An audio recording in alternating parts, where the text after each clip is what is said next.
সম্মানিত দেশবাসী ও মুক্তিকামী ছাত্র জনতা, শহীদের রক্তের বিনিময়ে ছাত্র নাগরিকের অভ্যুত্থানের মাধ্যমে আমরা যেই ফ্যাসিস্ট হাসিনার পতন ঘটিয়েছি এবং একটি নতুন বাংলাদেশের আকাঙ্ক্ষা করছি, তাকে নস্যাৎ করতে বিভিন্ন শক্তি ইতিমধ্যে তৎপর হয়েছে এবং নানা ধরনের ষড়যন্ত্র এবং পরিকল্পনা করা হচ্ছে।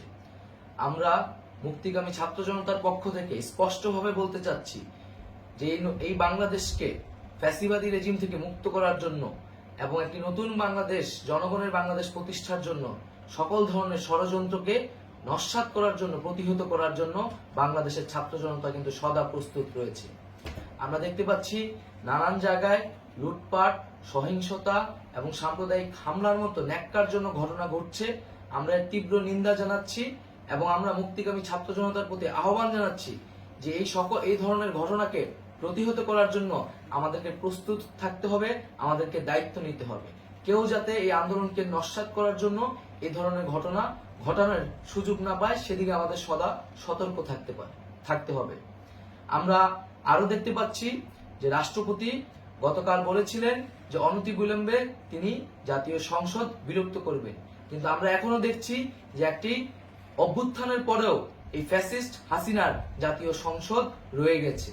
তাই আমরা ঘোষণা করছি যে আজ দুপুর ৩টার মধ্যে এই ফ্যাসিস্ট হাসিনার যে জাতীয় সংসদ, সেই সংসদের বিলুপ্তি ঘোষণা করতে হবে।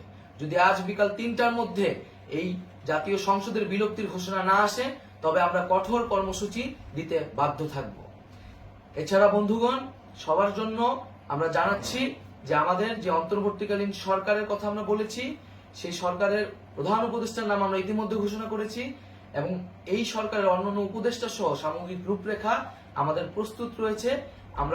আমরা খুব শীঘ্রই সেই রূপরেখাটি জাতির সামনে উপস্থাপন করব। আমরা বাংলাদেশে স্থিতিশীলতা চাচ্ছি, সমাজে ন্যায় বিচার চাচ্ছি, সেজন্য কার্যকর পদক্ষেপ নিতে হবে এবং তার প্রথম পদক্ষেপটি হতে হবে এই জাতীয় সংসদ ভেঙে দেওয়া। এবং সবার প্রতি আহ্বান থাকবে, আপনারা শান্তিপূর্ণভাবে অবস্থান রাখুন, শান্তিপূর্ণভাবে এবং অহিংসভাবে এবং সকল পরিকল্পনাকে, ষড়যন্ত্রকে নস্যাৎ করার জন্য সদা সতর্ক থাকুন।